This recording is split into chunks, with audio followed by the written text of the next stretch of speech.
మనోజ్, నువ్వు నా బిడ్డవి. లక్ష్మీ ప్రసన్న, విష్ణువర్ధన్ బాబు, మనోజ్ కుమార్. నిన్ను ఎలా పెంచానురా నేను? అందరికంటే నిన్నే గారాభంగా పెంచానురా. నీకే ఎక్కువ ఖర్చు పెట్టి చదివించాలని ప్రయత్నం చేశానురా. నువ్వు ఏది అడిగినా నేను నీకు ఇచ్చానురా. కానీ ఈ రోజున నువ్వు చేస్తున్న పని బిడ్డల గుండెల మీద తంతారంటారే, అలా తన్నేవరా. మనసు ఆవేదనతో కింగిపోతుందిరా. నేను మీ అమ్మ ఏడ్చుకుంటున్నావురా. జర్నలిజం ఉన్నది లేనిది, లేనిది ఉన్నట్టు రాస్తున్నారా. నువ్వు నన్ను కొట్టడం ఏంట్రా? నా బిడ్డ నన్ను తాకలా. ఇద్దరం ఘర్షణ పడ్డాం కొన్ని కారణాల వల్ల. ప్రతి ఫ్యామిలీలోనూ ఉంటాయిరా ఇవి. లేనివాడు ఎవరైనా ఉంటే ప్రపంచంలో ఒకరున్నారేమో, 1% ఉంటుందేమో. అటువంటి వాళ్ళ ఇంటికి వెళ్ళి కాళ్ళు గడిగి నిద్ర పూసుకోవచ్చు. భారత భాగవత రామాయణాలు చూశావు కదరా. ఏమిటిది? మీ అమ్మాయి ఎంత కుమిలిపోతుంది ఈ రోజున హాస్పిటల్ చేరింది. నీ వల్ల హాస్పిటల్ చేరుతాను. చూడు మనోజ్, నీకు అన్నీ ఇచ్చినా ఈ రోజున నువ్వు నా గుండెల మీద తనడమే కాకుండా అపకీర్తి తీసుకొచ్చావు. ఏదేదో రాశావు, ఏదేదో చెప్తున్నావు. కొంతమంది జర్నలిస్టులు ఉన్నది లేనిది, లేనిది ఉన్నట్టు రాసేవాళ్ళ తత్వం వాళ్ళకి. ఎందుకంటే టీఆర్పీ పెరగాలి. ఇది వాళ్ళ నైజం. మనం మార్చలేము. వాళ్ళందరి మీద మన కోర్టుకు వెళ్ళలేము. వాక్ స్వాతంత్రం అంటారు, ప్రజాస్వామ్యం అంటారు. ప్రజాస్వామ్యంలో కూడా కొన్ని హద్దులు ఉన్నాయి. ఇది నీకు తెలుసు అనుకున్నా. ఎంత మంచి నటుడివి నువ్వు. నీ భార్య మాటలు విని తాగుడికి అలవాటు పడిపోయావు. వింటున్నావా మనోజ్? ఎవరిని నమ్మాలో ఎవరిని నమ్మకూడదో పరిస్థితి తీసుకొచ్చావు. విద్యాలయాలు ఎంత గొప్పవిరా. మనం 25% కులమతాలకు అతీతంగా ఫ్రీ ఎడ్యుకేషన్ ఇస్తున్నాంరా. క్యాస్ట్ అనేది తీసేశానురా 92లో ప్రాస్పెక్ట్స్లో. నువ్వు చదువుకున్నావురా. అక్కడ చదువుకున్న బిడ్డలు ఐఏఎస్, ఐపీఎస్ అయ్యారురా. ఎంతోమంది గొప్పవాళ్ళు అయ్యారురా. నువ్వు నటుడుగా ఎంతో గొప్పవాడివి. తాగుడికి అలవాడబడి నువ్వు నీ భార్య ఇంట్లో బిహేవ్ చేస్తున్న విధానం ఆ భగవంతుడు సర్వేశ్వరుడు తెలుసు. భగవంతుడు చూస్తున్నాడు రా. నేను తప్పు చేసినా, నువ్వు తప్పు చేసినా, ఎవరు తప్పు చేసినా. ఎంత అవకాశం ఇచ్చావు మాట్లాడుకునేదానికి అందరికీ. ఇన్ని సంవత్సరాల్లో మన విద్యాలయాల్లో ఒక్క తల్లి కానీ ఒక తండ్రి కానీ ఏమైనా చెప్పారా? ఆ బిడ్డలు మన బిడ్డలు రా. మీరెంతో నాకు అక్కడ ఉన్నవాడు కూడా నా కూతుర్లు, నా కుమారులు. ఎంతమందికి ఫ్రీ ఎడ్యుకేషన్ ఇస్తున్నావు. వాడి దగ్గర ఏది ఆశించరా. నువ్వు ఎందుకు ఇలా తయారైపోయావు? ఎందుకు ఇంట్లో ఉండే పనివాళ్ళు అందరినీ కొడుతున్నావు? వాడు పని చేసుకున్నానికి మన ఇంటికి వచ్చాడు రా. ఆ పనివాడిని కొట్టడం చాలా మహాపాపం రా. నేను వేరురా. నేను దండించడం వేరురా. నేను ఎవరిని ఆ చిన్న వాళ్ళని కొట్టి ఇచ్చేసి చేయలేదురా. సినిమా ఇండస్ట్రీలో మోహన్ బాబు కొడతాడు, తిడతాడు అంటే అది షూటింగ్లో జరిగి ఉండొచ్చేమో. కానీ ఇంట్లో ఉండి 10 సంవత్సరాల నుంచి 20 సంవత్సరాల నుంచి పనివాళ్ళు ఉన్నారు. నేను ఇంట్లో లేని సమయంలో వాళ్ళందరినీ కొట్టి వాళ్ళ ఫోన్ లాక్కొని ఒకడైతే చచ్చిపోవాలి. వాడు పోలీస్ కంప్లైంట్ ఇచ్చి ఉండొచ్చు. నేను వద్దు అని వాడిని బతిమాలాడు పోలీస్ కంప్లైంట్ కూడా ఇవ్వలా. ఇంకైనా నువ్వు నీ భార్య మారి బయట ఉండండి రా అన్నాను నేను. లేదు డాడీ, తప్పు చేయలేని ఒకసారి వచ్చావు, మళ్ళీ తప్పు చేశావు, మళ్ళీ వెళ్ళావు, మళ్ళీ ఈసారి తప్పు చేయనన్నావు. ఏమండి వీడు తప్పు చేయడం అని మీ అమ్మ చెప్పింది. ఇంట్లో పెట్టుకున్నా.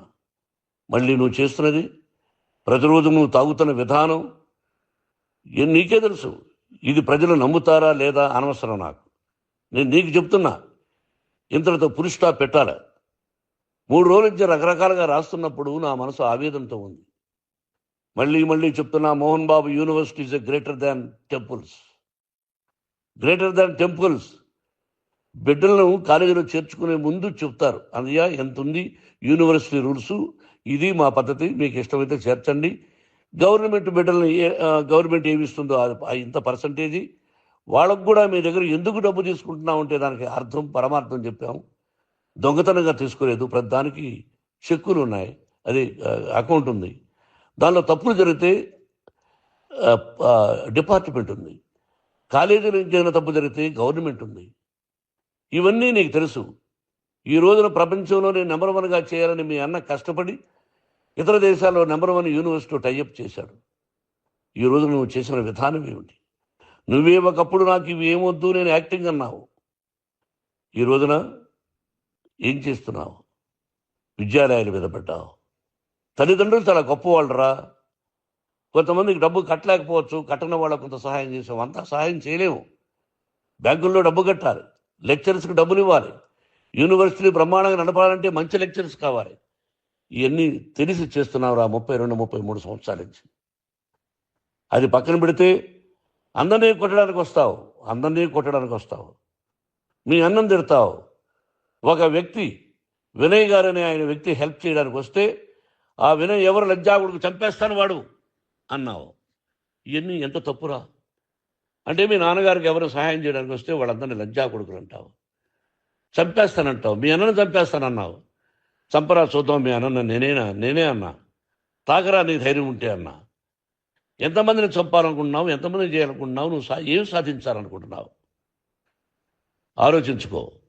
ఈ ఇంట్లోకి అడుగు పెట్టడానికి నీకు అధికారం లేదు. ఇది నా కష్టార్జితం. మా నాన్నగారు 10 రూపాయలు 10 పైసలు కూడా ఇవ్వలేదురా. మంచి జన్మనిచ్చాడు మా నాన్నగారు. మద్రాసుకు వెళ్ళి వీధుల్లో అడుగు తిన్నాను రా. ఒక పూట కూడా భోజనం లేకుండా అడుగు తిన్నాను రా. న్యాయంగా మోహన్ బాబు తిడతాడు కొడతాడంటారు కానీ మోసగడనం లేదురా. నీట్ పార్లమెంటేరియన్గా బయట వచ్చాను రా. నువ్వు నా పరువు ప్రఖ్యాతులు మంట కలిపావు. ఏమిటి నేను చేసిన అన్యాయం? నీకు జన్మనిచ్చాను, అదా నేను చేసిన పాపం. అందుకే ఇది నా ఇల్లు అన్నావు. నువ్వు నీ ఇల్లు కాదు. నీ కష్టార్జితంతో నువ్వు సంపాదించుకున్న ఇల్లు నీది. ఇది నా డబ్బు, నా కష్టార్జితం. నా కష్టార్జితంలో నేను పిలిస్తేనే మీరు ఇంట్లోకి రావాలి. అటువంటిది పోగొట్టుకున్నావు నువ్వు. ఆస్తులు అంటావా? ముగ్గురికి సమానంగా రాయాలా లేదా అది నా ఇష్టం. ఆస్తులు ఇస్తానా, లేకపోతే గంగపాలు చేస్తానా, లేకపోతే ఎవరికైనా దానధర్మాలు చేస్తానా, అది నాకు సంబంధించిందిరా. నా కష్టార్జితం రా. మీరు చేస్తున్న విధానం గుణగణాలు కావాలరా. మందు తాగచ్చురా. ఎంత తాగాలి? నేను కూడా 1 or 2 పెగ్స్ తీసుకుంటా. ఇది తప్పు కాదు, జనానికి తెలియాలి. నా డబ్బు ఇది. తాగి ఎవరిని కొట్లా, తాగి నేను తింటున్నా. అది ప్రజలకు అక్కర్లా. నేను తప్పు చేస్తేనే ప్రజలకు కావాలా. ఇవన్నీ ఉన్నాయిరా. ఇవన్నీ తెలుసుకో. జర్నలిస్ట్ సోదరులారా, మీకు నా గతాన్ని తెలుసు, నా భవిష్యత్తు, నేను ఎక్కడి నుంచి వచ్చాను కూడా మీకు తెలుసు. ఈ రోజున మీరు రాస్తున్న విధానం, నా బిడ్డ నన్ను కొట్టాడన్నారు. ఎంత తప్పు! ఈ రోజున నా బిడ్డ మీద కోపంతో అవును చెప్పచ్చు. కాదు, వాడు నా మీద చెయ్యెత్తలేదు. నేను ఘర్షణ పడ్డాం. ఘర్షణ వేరు, కొట్టుకోవడం వేరు. గాయాలతో హాస్పిటల్కి వచ్చి కుంటుకుంటుగా నడిచాడు. మళ్ళీ ఏమని పోలీస్ స్టేషన్కి వెళ్ళి చెప్పాడు. ఎవరో 2 ఉన్నారు, వాళ్ళిద్దరూ నా మీద దాడి చేశారన్నాడు. నా ఇంట్లో పనిచేస్తున్న వ్యక్తుల గురించి పోలీస్ స్టేషన్కి వెళ్ళి చెప్పవలసిన అవసరం అతనికి లేదు, హక్కు లేదు. పోలీస్ డిపార్ట్మెంట్ కూడా తెలుసుకోవాల్సిన విషయం. నా ఇంట్లో ఉండే వర్కర్స్ మీద నేను కంప్లైంట్ ఇవ్వాలి. నువ్వు పర్మిషన్ లేకుండా నా ఇంట్లోకి నువ్వు చొరబడి ఈ ఇల్లు నాదంటూ ఇంట్లో పనిచేస్తున్న వర్కర్స్ మీద కంప్లైంట్ ఇచ్చావు. అది ఎంతవరకు పోలీసు న్యాయమో రూల్సో చూద్దాం. పోలీస్ డిపార్ట్మెంట్ ఇంటికి వచ్చింది. వాళ్ళకి రాశాను ఉత్తరం, అయ్యా నేను సీనియర్ సిటిజన్ని, నాకు రక్షణ లేకుండా ఉంది, నా బిడ్డ వల్ల నా ఇంట్లో నుంచి నా బిడ్డను పంపించేసి ఇది నా ఇల్లని. వాళ్ళు నాకు సమాధానం ఇవ్వలేదు. ఇవ్వకపోగా ఎవరిని పట్టించుకోలేదు. ఇప్పుడు పోలీసు వాళ్ళు వచ్చి ఏమన్నా రూల్స్ ప్రకారం నా బిడ్డ ఇంట్లోకి రాకూడదంటే మాకు హయ్యర్ డిపార్ట్మెంట్, హయ్యర్ అథారిటీ వాళ్ళు ఫోన్ చేశారు, మీరు ఎవరిని స్టాప్ చేయొద్దండి, బయట నుంచి ఎవరైనా వస్తే వాళ్ళని స్టాప్ చేయండి అన్నారు. 2 రోజుల నుంచి 10 మంది 20 మంది వస్తున్నారు. వాళ్ళు అలా చూస్తూ నిలబడ్డారు. వాళ్ళు ఫోటోలు తీసుకున్నారు, వాళ్ళ మీద మళ్ళీ వదిలేస్తున్నారు. ఎవరిని నిందించాలి? But I give respect to the police department. వాళ్ళకి ఏ అధికారి ఫోన్ చేశాడో, ఆ అధికారికి ఏ పొలిటీషియన్ చేశాడో అది వాళ్ళకే వదిలేస్తున్నా. కాబట్టి వాళ్ళు పోలీస్ కంప్లైంట్ ఇచ్చినా కూడా మేము సంబంధం లేదని అంటున్నారు కాబట్టి నేను నా బిడ్డను నిన్ను నాపు చేస్తున్నా. నువ్వు ఇంట్లోకి వచ్చే అధికారం నీకు లేదు. నువ్వు వచ్చి నీ బిడ్డను తీసుకెళ్ళు. సంతోషం. నువ్వు రాలేదు, నీ బిడ్డను జాగ్రత్తగానే చూసుకుంటావు. Take care your daughter, that's all. మీ అమ్మ హాస్పిటల్లో అడ్మిట్ అయింది. రేపో ఎల్లుండో మీ అమ్మను పిలిపించి బాగైన తర్వాత ఇదిగో నువ్వు నీ కొడుకు బిడ్డను తీసుకెళ్ళి వాడికి అప్పచెప్పని చెప్తాను పోలీసు వాళ్ళ ఆధ్వర్యంలో. ఇది 100% జర్నలిస్టు సోదరులారా, పులి స్టాప్ పెట్టండి. మీకు కుటుంబాలు ఉన్నాయి, మీ యజమానులకు కుటుంబాలు ఉన్నాయి.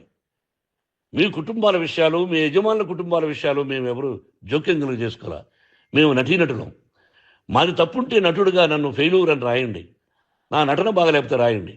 బట్ ఇంటి లోపల సందులో నుంచి చూస్తూ తప్పు చేస్తున్నామని ఉన్నది లేనిది లేనిది ఉన్నట్టు రాయకండి. మీకు నా హృదయపూర్వక నమస్కారాలు. ఇన్ని రోజులు హృదయపూర్వకంగా ఎంకరేజ్మెంట్ చేశారు. ఆ ఎంకరేజ్మెంట్కు నమస్కారం చేసుకుంటూ I love you all. I love you police department. మీరు న్యాయంగా ధర్మంగా నడుచుకోండి, ఎవరికి తొత్తుల్లాగా ఉండొద్దండి అని మనవి చేసుకుంటూ నేను సెలవు తీసుకుంటాను. Thank you very much for all the journalist. ఇక్కడ ఫుల్ స్టాప్ పెట్టండి, ఫుల్ స్టాప్ పెట్టండి. Thank you very much.